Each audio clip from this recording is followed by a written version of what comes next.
What is up, y'all? Today I'm showing you guys how to install the light up kick plates. I currently have the stock ones right here. I have a 2013 G37 XS sedan, and basically it didn't come with it.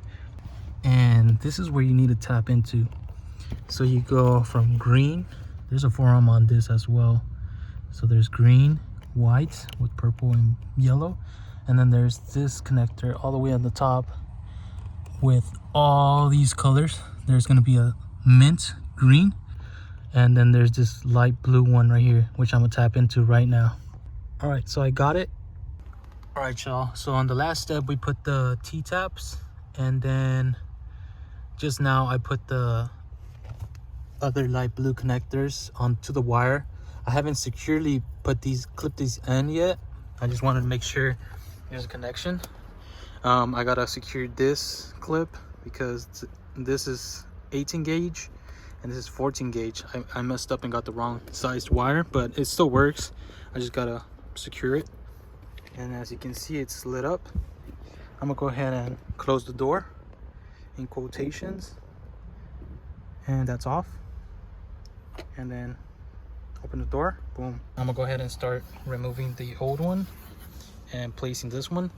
This one does have some wear and tear. You can see all the scratches and stuff, but it's all right. I mean, I think I could detail it in the future, wax it or something, I don't know.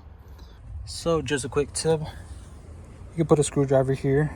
That way the car thinks the door is closed and this is not lit up, this is not lit up, and your dome lights are not lit up.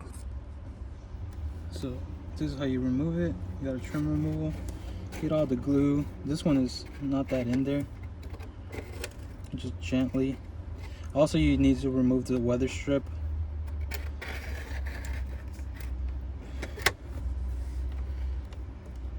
It's pretty simple. Just lift it up.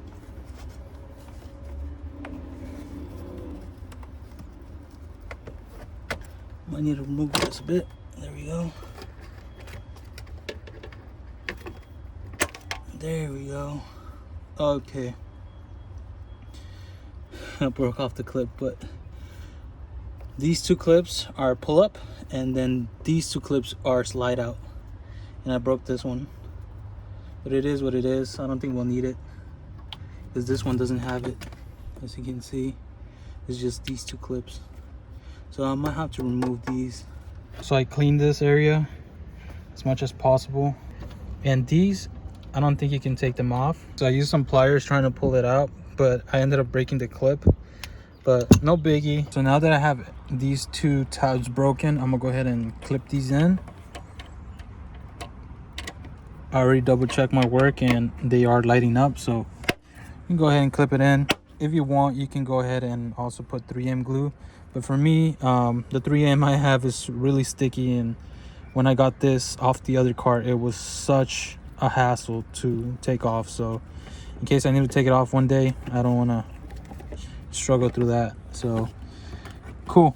I went ahead and on the OEM one on the other car, basically the wire goes under here. I'm gonna tuck in these wires under here, make it neat, and then from there we're gonna T-tap and send wire all the way to the other side. All right, so it's day 2 and this is already plugged in, it's all installed, but I still need to run the cable.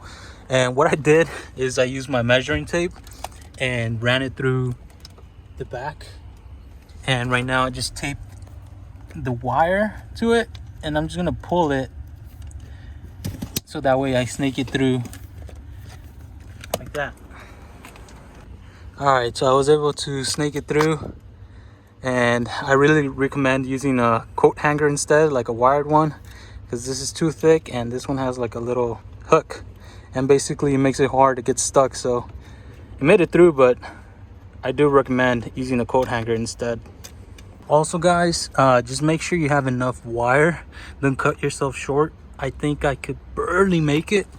The wire over there is just chilling. I think it's gonna reach, not too sure. It needs like a couple, like 3 inches more, but luckily I do have this long wire from the kick plate itself when I took it off, and basically I just connect it and it should reach. But when I tuck in everything, I think that's when the issue is going to be, but we'll see. I'm gonna use some tape to kind of place everything where it should go, or like route it. All right, so I'm gonna show you guys how to remove this kick plate. Basically pop up one,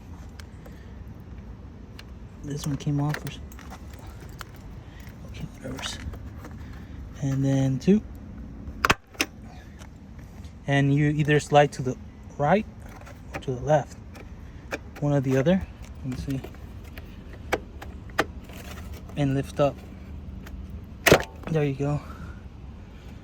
Look at all that trash. But yeah, these are the clips. They're slide clips. So these are pop-ups, and these you kind of slide to the left, or to the right actually. Slide to the right and then pop up. And this should come out. These clips, I think they are able to pop out, but it's like super difficult. So I think I'm gonna have to break them, because I just realized it's the same clips as the ones that are here, but they don't really pop up easily. So just to let you know, I was able to remove this clip without breaking it, but this one broke off. Cool, so the clips are now aligned. I'm just gonna pop it in. I'll start from here. Boom, boom. Put the weather strip back on, and it should be ready to go. All right, so everything is working properly. This is lit up, and man, this is such a mess. I messed up by not giving myself enough wire from the beginning, from over there to over here. So I had to add some butt connectors and add some extra wire, and I didn't have different colored wires. So yeah, I recommend getting like a black wire or like a white and red. That way you don't get confused with your positive and negatives. If somebody's gonna work on my car, they won't know what the hell is going on here. But for me, I went ahead and put black tape here. That way I know it's negative and positive. Went ahead and added the wire.